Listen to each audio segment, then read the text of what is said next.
What's your name?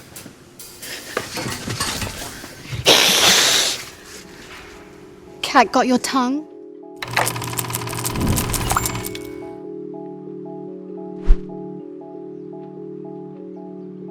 If you were online at all during December of 2019, you undoubtedly saw all the wild reactions to Tom Hooper's Cats.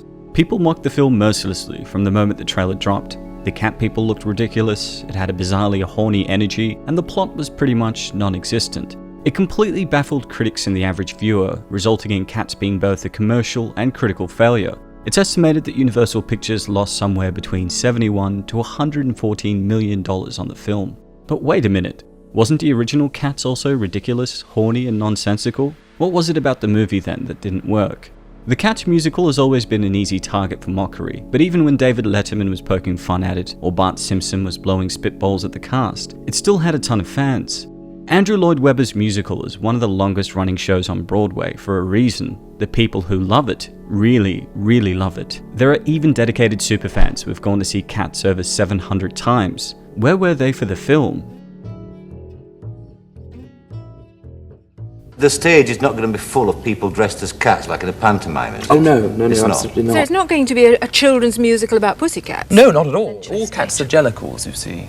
This is made clear in one of the unpublished poems. Yes. But all the other cats are jellicle as well? All cats are jellicle cats, fundamentally. You see, dogs are pollicle dogs, and cats are jellicle cats.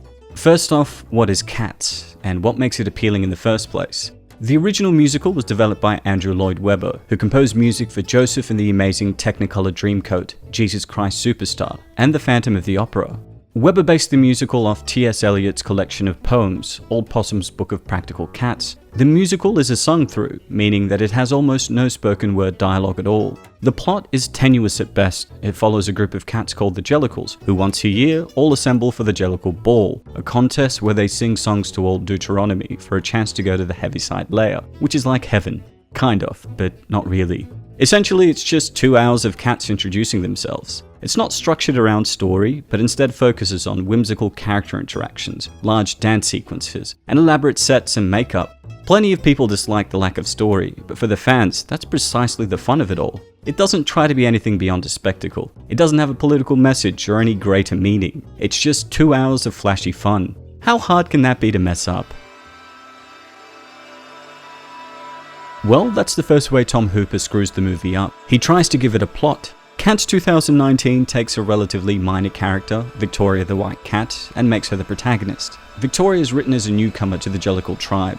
Instead of having the Jellicles constantly break the fourth wall and explain the world directly to the audience, as they do in the stage play, characters turn to Victoria and explain the world to her, enabling Victoria to function as the audience surrogate. Honestly, it's understandable that Hooper wouldn't want to rely heavily on breaking the fourth wall, since that might not play as well in the cinema, so I'll give him credit for that. Oh wait, just kidding. He breaks the fourth wall at the end of the movie anyways, when Judi Dench stares into the camera and delivers a lengthy speech about how cats are not like dogs. A cat is not a dog. So if he was going to break the fourth wall anyways, what was the point of Victoria? Cats the Musical is notable for having no lead. It's an ensemble cast that puts an emphasis on the Jellicle tribe's relationships with one another, so giving Cats a lead is gonna turn off fans right away. Not only does Hooper add a protagonist, but he also elevates McCavity to leading antagonist status. Idris Elba's character pops up frequently to say ineffable, and turns other Jellicles into pixie dust. He ends up spiriting them away to a boat so that they can't compete for the Heaviside Layer. The pacing is super odd because McCavity will poof them, and then they won't be brought up again for like 45 minutes when they're suddenly being tied up on a boat. None of the other Jellicles notice or react to their friends getting kidnapped until the last third of the movie, despite them noticeably being missing. There's no tension in this plot element, and McCavity has no motivation other than being evil. The whole thing is very forced, and the attempt to inject the plot into a famously plotless musical results in a clunky, hard-to-follow mess that gets in the way of the fun. In all fairness, rewriting a character's role isn't totally off the wall for the Cats franchise. Different stage productions often rework character roles, and occasionally cats like Griddlebone or Growl Tiger will get written out or combined into another character. Hooper and screenwriter Lee Hall might have gotten away with reworking the story around a single protagonist if that reworking hadn't messed with the core tone of the original. Another significant part of the charm of Cats for those that enjoy the musical is that multiple cats, often the entire cast, are on stage at the same time. Since there's no lead, you end up spending a relatively equal amount of time with all of them, and since they're all usually on stage, you get to watch them all interact with one another. Small side moments like Rum Tug Tugger rejecting Bumble Arena's flirtations, or Rumpel Teaser excitedly pickpocketing other cats helps develop these characters. By taking these group interactions away and making the characters interact primarily with Victoria, it throws off the balance of the entire ensemble. Now, every time a Jellicle sings their little intro song, they end up disappearing for a while as Victoria runs off to meet a new cat. This makes it super jarring when the character suddenly pops up again an hour later into the film. Another massive issue with Tom Hooper's Cats is the structure of the songs. Almost every song transition results in total tonal whiplash. Now, to be fair, the song transitions can be a bit jarring on stage too. Having a new actor suddenly jump in to sing about how he's a jolly fat roly-poly Jellicle cat is always going to be a little weird. The stage version can get away with it though, simply because stage lighting can go a long way when it comes to shaping tone. Throw down a spotlight or shift the color of the lighting to a cool blue, and boom, suddenly you can justifiably switch from a goofy song straight into Grisabella mournfully crooning Memory.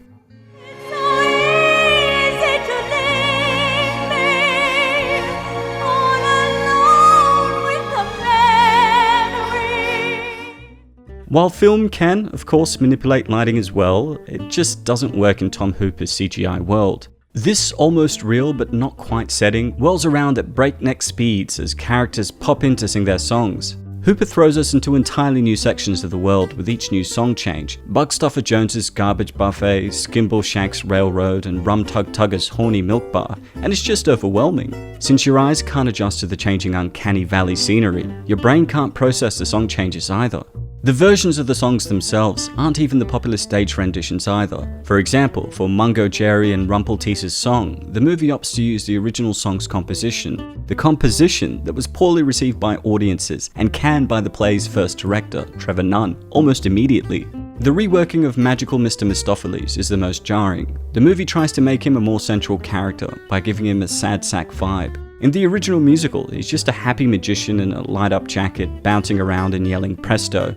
The movie tries to give him a character arc about gaining confidence and changes his song from an over-the-top jamboree to an inspirational ballad.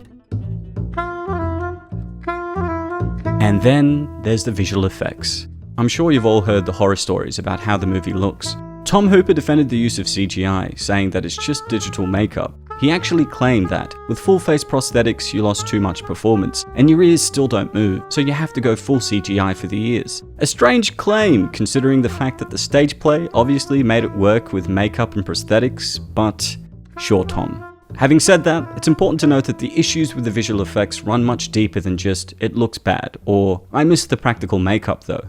The CGI doesn't work because it dips too heavy into the uncanny valley. This glaring visual aspect was the first thing the internet pounced on when the movie's trailer was released. Truth be told, I don't need to tell you how weird it looks. I mean, you see Judi Dench here with her beautiful wrinkled face superimposed over a fuzzy cat mane, right? It speaks for itself. But there's more to the shitty CGI than just the off-putting initial impression it gives.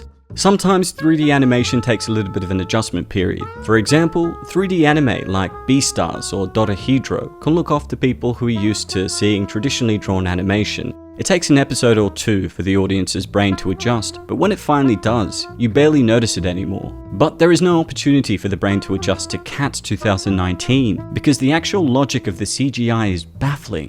The scene that best exemplifies this? The Janani Dots cockroach scene. There is in fact a scene in the original musical where the Gumby cat is dancing around with actors wearing cockroach masks. The theatre version is still a bit weird, granted, but audiences are a little bit more willing to accept costumed cockroaches than they are tiny cockroaches with human faces superimposed on them. Our brains naturally get more freaked out by bug body human face than it does human body bug head. When Janani Dot starts picking up these tiny roach people and eating them, it is bound to give you full body shivers. Hooper actually stated that he was proud of the way the movie makes you feel grounded watching it. It's not that fantastical. There is absolutely nothing about watching Rebel Wilson eat bugs and unzip her own skin that will make you feel grounded. The CGI also interferes with the dance sequences. As previously mentioned, the dancing is one of the major charms of the musical. Even the haters admit that the dance troupe for Cats works hard and turns out impressive performances. The dance sequences in the film are uninteresting at best and mind-meltingly awkward at worst. Hooper clearly doesn't know how to shoot dance sequences and opts for close-ups or medium shots instead of utilizing camera angles that would highlight the choreography. The CGI backdrops also give the impression that the actors aren't actually landing their dance moves. There's not much grace in watching CGI poor feet hybrids land on CGI cobblestone. During filming, the actors would perform on wires, and this gives the dancers an odd ghostly floating effect. It's not cat-like and it definitely isn't human-like, so it's just bizarre to watch. The tails are also incredibly distracting, and the tail movements don't match up with the actual choreographed moves. Immersion was also key to the stage production, with actors interacting with the audience and dancing in the aisles. Movie theaters obviously can't make the stars jump out and dance with the audience, but to make up for this, Hooper needed to create a world that moviegoers could believe in and place themselves in. Apparently, Tom Hooper had the actors dancing live on practical sets and singing live, similar to what he had the actors do on his previous musical film, The Miserables. However, in Les Mis, this created an immersive quality that benefited the tone of the movie. There's no immersion in Hooper's Cats because this world is just too damn unbelievable. Cats 2019 puts up a barrier between the audience with its alienating CGI and with its lack of understanding of what made the musicals fun in the first place. So, if he clearly didn't understand the joy of Cats, why did Hooper even attempt a movie adaptation? Why didn't another director handle this one? It turns out, Hooper took the prospect of a Cats film as a challenge. Hooper told The Atlantic, "A thing I particularly enjoyed about Les Mis was that it had never been adapted before. So I thought, are there any other iconic musicals that haven't been adapted? And Cats is kind of the only one of that generation." Basically, he wanted to do it because it hadn't been done, but you know, there was probably a good reason why no one had attempted a Cats adaptation. After all, a direct-to-video filmed version of the production already exists, and that's been enough to carry most fans this far. Notoriously, this movie was rushed out for award season. How Tom Hooper thought a film like Cats could play well at the Academy Awards or the Golden Globes is beyond me. The fact that he even considered award season a possibility probably clues you in on just how out of touch this man is, although to his credit, Beautiful Ghosts was nominated for Best Original Song at the Globes. Rushing the film put an enormous strain on the visual effects team, and sadly, their work bared the brunt of the film's criticism. But can you really blame their efforts? The VFX team was reportedly sleeping at their studio to accommodate the crunch. To me, the film ultimately isn't so much a technical failure, so much as it is a tonal and stylistic failure. And with a time constraint like that, it's actually impressive that the movie didn't turn out looking like the animated series finale of The Blacklist. The VFX team was clearly aware of the issues with the visuals too. The post-production process was way too tight for a movie that was relying on extensive visual effects. Disgruntled animators were pretty open about how poorly Hooper treated them. According to one anonymous animator, Hooper would demand to see videos of cats performing the dances the Jellicles were doing in the movie, and as you know, the source said, cats don't dance. The same source went on to call Hooper demanding, demeaning, and disrespectful. Apparently there was also a huge communication issue with the VFX studios who were working on the film, like how one cut that was sent in had the Jellicles designed with prominent buttholes. Yes, the rumors are true. There were originally buttholes in Cats, leading people to jokingly demand that Hooper release the butthole cut. There was actually an entire sub-team assigned to remove those buttholes, adding even more unnecessary crunch to the post-production. On top of that disaster, there were reports that the editors took more time creating the trailer than they did editing the actual film, forcing the VFX Society to denounce the film for using the effects artists as a scapegoat for the film's failure, saying that the best visual effects in the world will not compensate for a story told badly. The film is such a failure that Andrew Lloyd Webber, the original Jellicle, spoke to the Sunday Times a few days ago, siding with critics and audiences of the movie version to his musical by calling the movie ridiculous. Hooper was also called out for his insistence on not using anybody that worked in the original musical, which is nonsensical at best. Well, Tom? Congratulations, you played yourself. Obviously, Hooper was not the man to helm this ambitious adaptation. In one interview, Hooper said, "What's fascinating is, 3 years ago, the best visual effects guys in the business were like, what you want to do cannot be done." Well, Tom, you probably should have taken a note from Jurassic Park. You stood on the shoulders of geniuses to accomplish something as fast as you could, and before you even knew what you had, you patented it and packaged it and slapped it on a plastic lunchbox, and now you're selling it. You want to sell it. Well, your scientists were so preoccupied with whether or not they could, they didn't stop to think if they should. With that having been said, that's all for today, folks.